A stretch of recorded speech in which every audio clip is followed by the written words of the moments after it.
Okay, well, I'm talking today to Lisbeth Sommerbeck, who has written a book called, well, what is the title of your book, Lisbeth? Client-centered therapy in psychiatric contexts. Right, okay. A therapist's guide to working in the psychiatric landscape, something like that. Okay. Don't remember the subtitle. Well, we talk about that particular setting in a second or two. My first question is, what first attracted you to the person-centred approach? That I did not have to be an expert on my clients.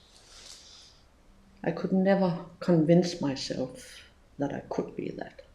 So really in that way it was the only kind of therapy I could do. Okay. Your original training was psychodynamic? Psychodynamic and cognitive behavioral. I've never trained in client-centered therapy, so I'm sort of self-made in that and very much in contraposition to what I was trained in. Right. Was it difficult to make the transition? No. It was much more difficult to do as I was supposed to do in my training. So. Right. So for you, it was a relief? A huge relief. Right. Yes. Can you say a little about your work, the type of institution and the type of clients or patients that you work with? Yes. It's an ordinary Danish psychiatric hospital, which means it's a district hospital that has inpatients, day patients, and ambulatory outpatients who have never been in the hospital. Okay. And it's an ordinary psychiatric client group, mostly composed of those with the more serious diagnoses of various kinds of psychosis, depression included, what they call severe personality disorders. I have very few with diagnosis of OCD as well. Right. But those with less severe conditions of anxiety and things like that, they go to private practice. I see. Of psychologist or psychiatrist. But you have a wide range of patients from the hospital, from all wards, inpatients and outpatients. Yes. Right. And as a clinical psychologist, that's typical for a hospital in Denmark. Yeah, that would be. Yes. Right. So you are no different from any other clinical psychologist in the type of clients. Oh no, not at all. Okay. Now, not different either in the type of work I do and what I mostly spend my time on, which is psychotherapy by far the most time. Okay. And a little psychological assessment as well. All right, I was going to ask you about the psychological assessment and how much of that you have to do. I know that in different countries, psychologists are required to do sometimes a lot of assessment and sometimes a little. Not much. Not much. And when I do, I find it very relevant. I never do psychological assessment on my therapy clients. I see. We are true psychologists and we switch over. It happens very, very rarely that any therapy client of mine is asked to be given a psychological assessment. But many other clients, it's different for them. Right, okay. In the hospital. Right, okay. I think people will be interested to compare what is typical practice in Denmark with what is typical practice in wherever they live and work. Yes. So that's really interesting to hear that. Now, certainly in the UK, I don't know about anywhere else, but most clinical psychologists find it sometimes quite difficult to work in what we might call a hostile medical model environment. How do you manage it as a person-centred therapist? I manage it. Well, I wouldn't say that the environment feels hostile. Okay. It's my experience from traveling in the UK and the US that psychiatry in the Nordic countries is relatively more humanistic. I see. But there is a dominant influence of the medical model, of course. Mm-hmm. And it has become more dominant in later years. But I manage it by regarding my therapy with clients as something totally different. A very different offer to clients from the rest of the psychiatric offers. And also I regard it as something I do in parallel with what else happens to clients in psychiatry, the other treatments they offered. It's not integrated with it. I see. It means that for me, it is absolutely unnecessary and irrelevant to speak about my work with clients to other staff. I see. Just as their work with clients is totally irrelevant for my work with clients. I could as well have had my office on the moon or something like that. Well, that's an interesting way of putting it. Does that mean that that you don't attend case conferences? Yes, you do. I do. The weekly case conferences, I do attend, but I hardly ever tell about my own work with the clients. Mostly, I regard my role as, what could you say, a kind of process consultant.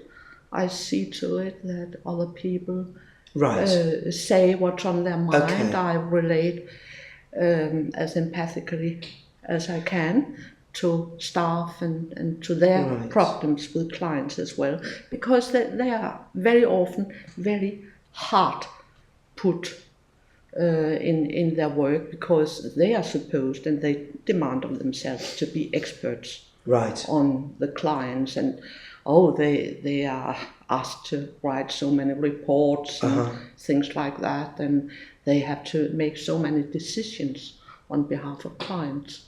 Right. So what you're saying is that this concept of working in parallel means that your work carries on largely uninterfered with, and I'll come back to this, but possibly even uncommented on. And then at case conferences, you use your skills as a process consultant for the group to help with the difficulties that other professionals might be encountering in there, I see. For example, when a psychiatrist is deciding, must I commit this client to the closed ward involuntarily? Yes. Does the law demand this of me? Shall I do it? Must I do it? Do I want to do it? Things like that. Hard decisions for them to make. But you wouldn't be part of those decisions for your client? Not in. I wouldn't put in. I wouldn't be an advocate or anything like that for the client, or the postman for the client. I would try to avoid that and regard the whole psychiatric setting as just another part of the client's reality. I see. Like when they are at home with their family, they have relations with psychiatrists, nurses, their family members, etc. Now, this is fascinating to me because it is so different from the way a clinical psychologist might work in the UK. How do the other members of the team view you? Do you know? Yes, I know. With new members, I do a bit of education on what I regard as my role, and then they accept it very well and appreciate it. Okay. But sometimes I do, particularly in later years, there can come in considerations that I regard as having a higher priority than my therapy work with a client. It's always a difficult decision for me to take. But for example, I have many outpatients who hardly ever see a psychiatrist. The only person they see is me. I see. And then there can come questions from from who pays their sick pension or their I see. things like that. Questions like how long will it last, and will this go on, and should this client have a sick pension or and things like some that. kind of social benefits. Some kind of social benefit. And in these cases, I sometimes deviate and I write a report, and then I write what the client wants me to write. I see. Okay. So, formulate it in my words, but... Right. Okay, that is really interesting to hear. Let me move on to the next question. And once again, this is motivated by, obviously, by experience in the UK. So I'm ready for it to be very different. Many psychiatrists and psychologists are at least sceptical about using person-centred therapy with people who have a diagnosis of psychosis. Now, how would you answer a colleague, a psychiatrist, who suggests that person-centred therapy is unsuitable for psychotic clients, when they might bring up a number of reasons, and I'll give you a few reasons to get your teeth into.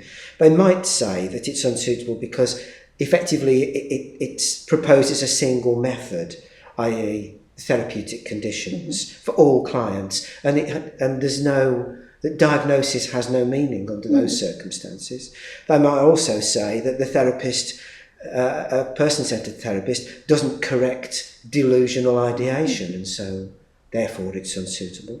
They might say that empathy encourages psychotic ideation, so you shouldn't be empathic, and therefore it's unsuitable. And they might also say that since a therapist isn't looking for specific factors, such as developmental problems or abuse in the client's past, that it can't be therapeutic. I've given you a lot of things there. Okay, let's laid it on rather thick, but... Let's start with the first one, which I think is on another level than the other ones. Well, it's not an argument to say that a therapeutic system is invalid just because it do not tend to specific diagnosis. It could be very valid, disrespectful of that. I don't think that psychoanalysis, for example, is very keen on tending to specific diagnosis either. Okay.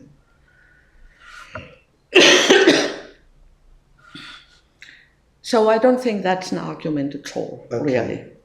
Well, of course, it could be an argument if you regard psychosis as a brain disease, purely a brain disease. But if you do that, I don't know why you should offer any kind of psychotherapy. Yes, you would be using medication or some kind of physical treatment rather than... Yes. The next one about not doing reality correction.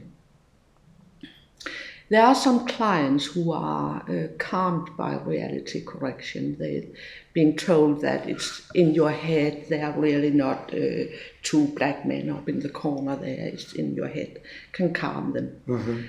But with others, it has the exact opposite effect, that telling people with delusions that they're wrong, make them, like it does most of us, defend their reality conception. And they'll typically defend them with more and more delusional ideation. So my experience is that it is very safe to work empathically and not reality corrective with psychiatric, with psychotic clients. And in any case, everybody else do a hell of a lot of reality correction. So why should I do the same? I do want to make a different offer. Right. So you're a moment of relief you're the oasis in the desert of reality correction, where everyone else is telling the client that their delusions are wrong or don't exist, and that the world is really a different place. You're allowing those delusions to to go. I empathize with them just as well as I empathize with anything else. And basically, I'm really not interested in whether it's delusional or not. It's irrelevant for my kind of therapy. And also in my experience, there tend to be a kernel of truth in delusions. I've often experienced that as the work has progressed, people who are, for example, out to save the world, it gets down to saving their family, for example. And I see. Lots of persecution of different kinds that have taken place in the family. So there's something... It gets down to a kernel of truth. Right, so there's something to discover if you that may be therapeutic for the client if you don't judge the delusion and you try and understand what the client's experience is. You get slowly, as I get to understand the meaning of the delusion and the hallucination, etc., so do clients. Okay.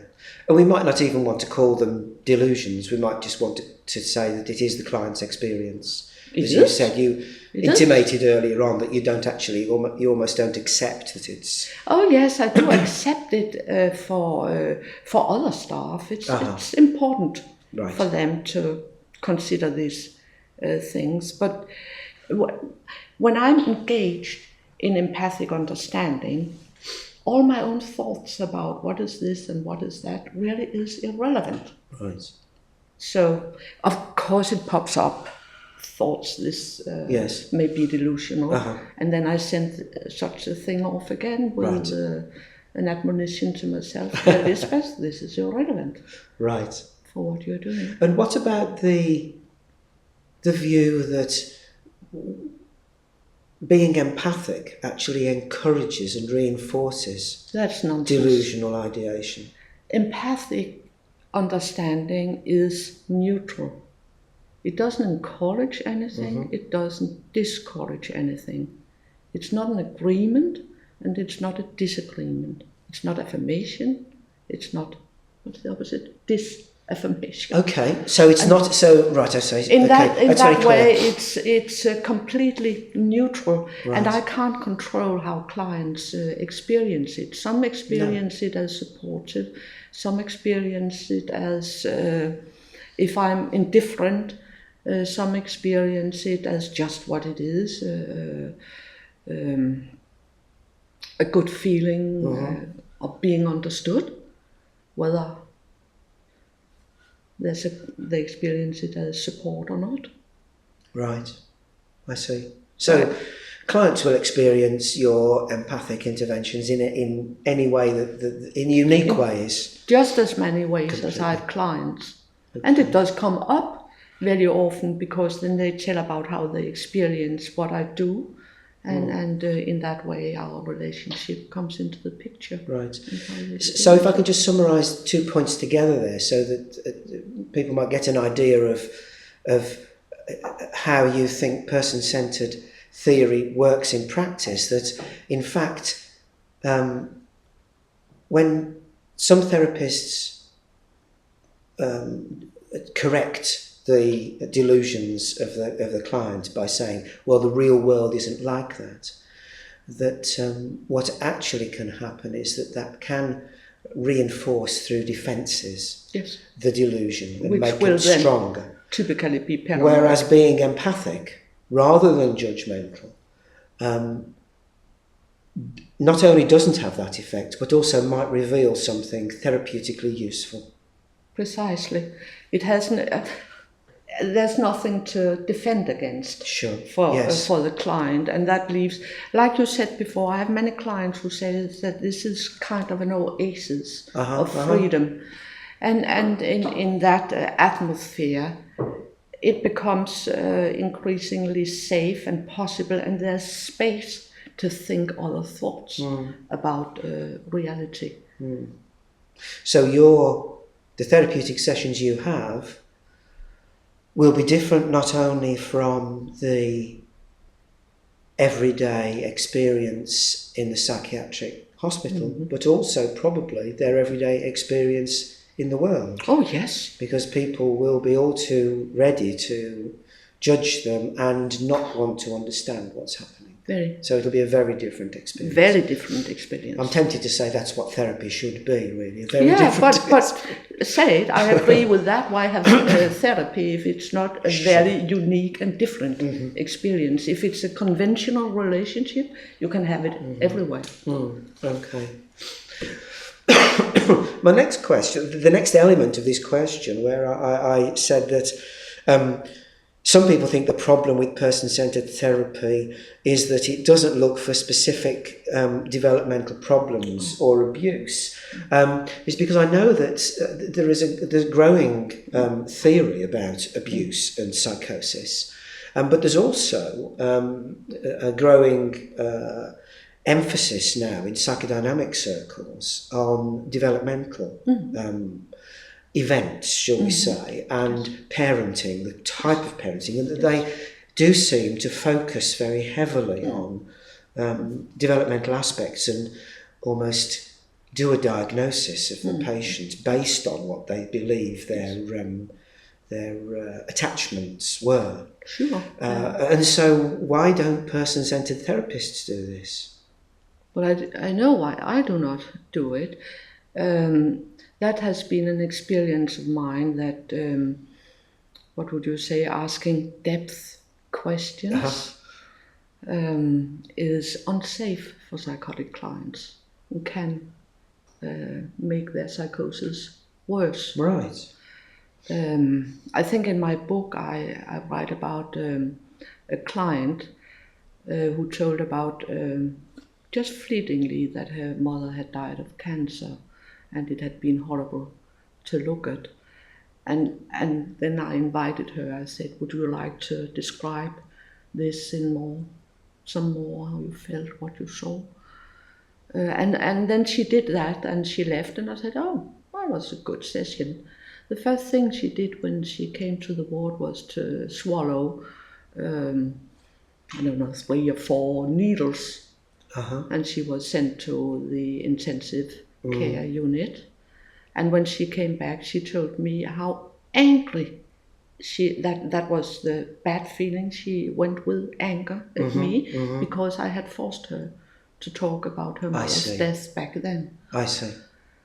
And I was actually in that moment under the influence of things like what you said about the importance of abuse, traumas, attachment difficulties and things like that. It's easy to be drawn down that route, isn't it? It's very easy to be drawn, and actually I'm very happy when psychotic clients of mine, they start being able to small talk, to go upwards to something more superficial and here and now related.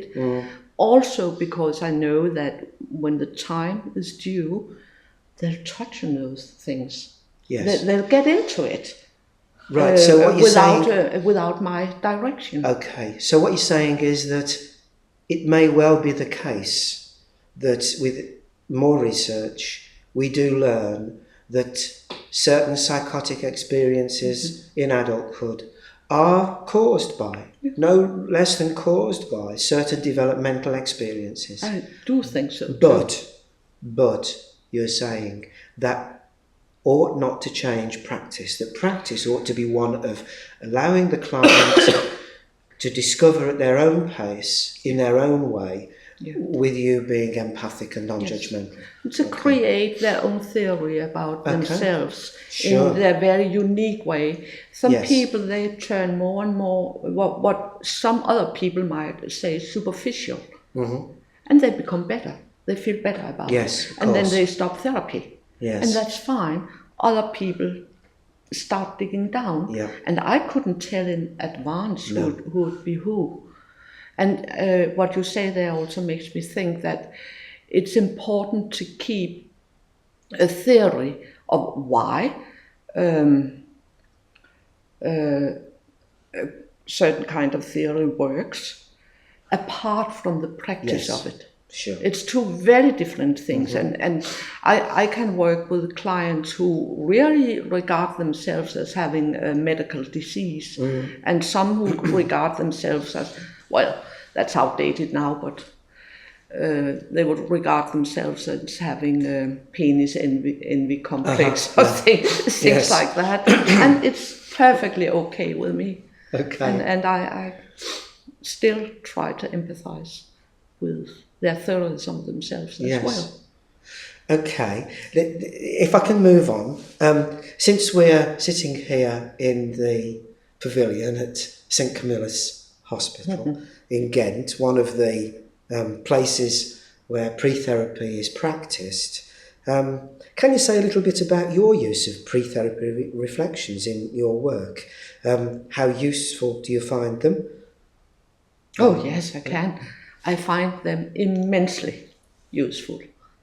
When I first learned of Gary's pre-therapy, that was back in 1999, it was like a heaven sent.